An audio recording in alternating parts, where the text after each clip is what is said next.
আসসালামু আলাইকুম রহমতুল্লাহি ওবরাকাতুহ। আলহামদুলিল্লাহি ওয়াকাফা ওয়া সালামুন আলা ইবাদিহিল্লাযীনা ইসতাফা, আম্মা বা'দ।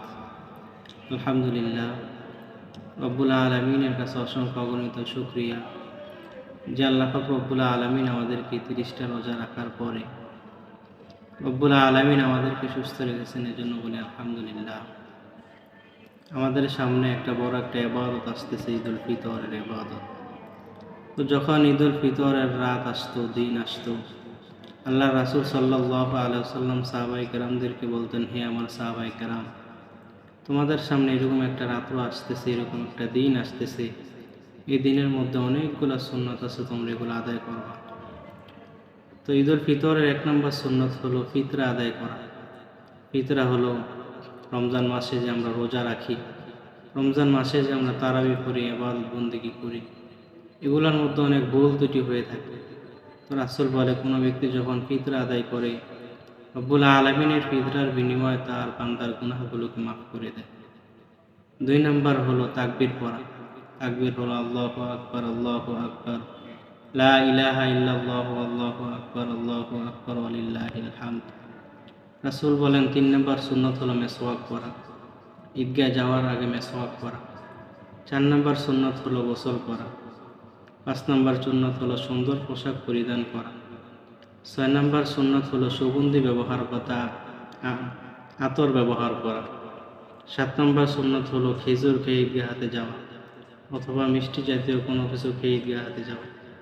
8 নম্বর সুন্নত হলো এক রাস্তা দিয়ে যাওয়া আর এক রাস্তা দিয়ে আসা। কাহারও যদি রাস্তা একটা থাকে, তাহলে যাওয়ার সময় ডান দিক দিয়ে যাওয়া, আসার সময় বাম দিক দিয়ে আসা। 9 নম্বর সুন্নত হলো পায়ে হেঁটে ঈদগাহে যাওয়া, গাড়িতে এবং অন্যান্য সাওয়ারিতে ঈদগাহে না যাওয়া। রাসূলের সুন্নত হলো পায়ে হেঁটে ঈদগাহেতে যাওয়া। 10 নম্বর সুন্নত হলো মাঠে ঈদের নামাজ আদায় করা। এরকমভাবে যদি মাঠ না থাকে, তাহলে মসজিদে ঈদের নামাজ আদায় করা। তো কোনো মুসলমান যদি রোজা রাখে, রাসূল বলেন যে রব্বুল আলামিন তাহাকে 5টা পুরস্কার দান করে। 1 নম্বর পুরস্কার হলো রোজাদারদের মুখের দুর্গন্ধ রব্বুল আলামিনের কাছে মিশক আম্বরের থেকে অনেক দামি, অনেক নিকটে, অনেক প্রিয়। মিশক আম্বর হলো জান্নাতি একটা সুগন্ধি, জান্নাতি একটা আতর। তো রোজাদারদের মুখের দুর্গন্ধ রব্বুল আলামিনের কাছে মিশক আম্বরের থেকেও বেশি, অনেক নিকটে। রোজাদারদেরকে রব্বুল আলামিন 2 নম্বর পুরস্কার দিয়ে থাকেন। 2 নম্বর পুরস্কার হলো সমুদ্রের মাছ গর্তর পিপিলিকা রোজাদারদের জন্য দোয়া করতে থাকে। 3 নম্বর পুরস্কার হলো রোজাদারদের জন্য প্রত্যেক দিন দৈনন্দিন জান্নাত সাজানো হয়।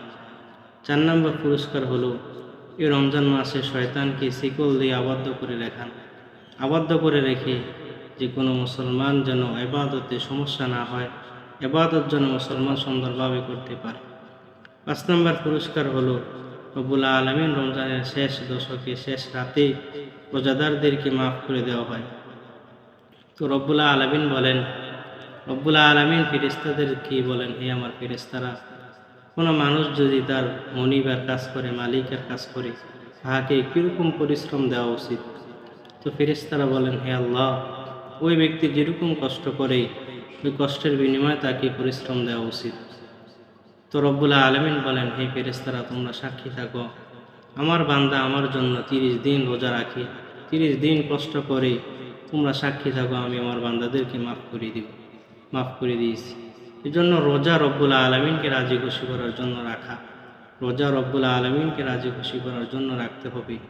তো রব্বুল আলামিন আমাদের সবাইকে 30টা রোজা রাখার তৌফিক দান করছেন এবং রব্বুল আলামিনের কাছে বেশি বেশি দোয়া করা, আল্লাহ, এই রমজান মাসে আমরা যেভাবে চলছি, রমজানের বাহিরে আমাদের এভাবে সবাইকে চলার তৌফিক দান করিও এবং রমজানে আমরা যেরকমভাবে তাকওয়া অর্জন করছি, রমজানের বাহিরে আমাদের সবাইকে এভাবে তাকওয়া অর্জন করার তৌফিক দান করিও, সবাই বলি আমিন। এভাবে আমরা সবাই চলার চেষ্টা করা এবং রব্বুল আলামিনকে বেশি বেশি ডাকা। রমজানে আমরা যেরকমভাবে 5 ওয়াক্ত নামাজ পড়েছি, বেশি বেশি কোরআন তেলাওয়াত করেছি, রব্বুল আলামিনের ভয় আমাদের অন্তরের মধ্যে যেভাবে ছিল, রমজানের বাহিরেও রব্বুল আলামিনের ভয় আমাদের অন্তরের মধ্যে এভাবে থাকুক। আমরা সবাই রব্বুল আলামিনের কাছে দোয়া করি। তো যে কথাগুলো বললাম, রব্বুল আলামিন আমাদের সবাইকে আমল করার তৌফিক দান করুক, সবাই বলি আমিন।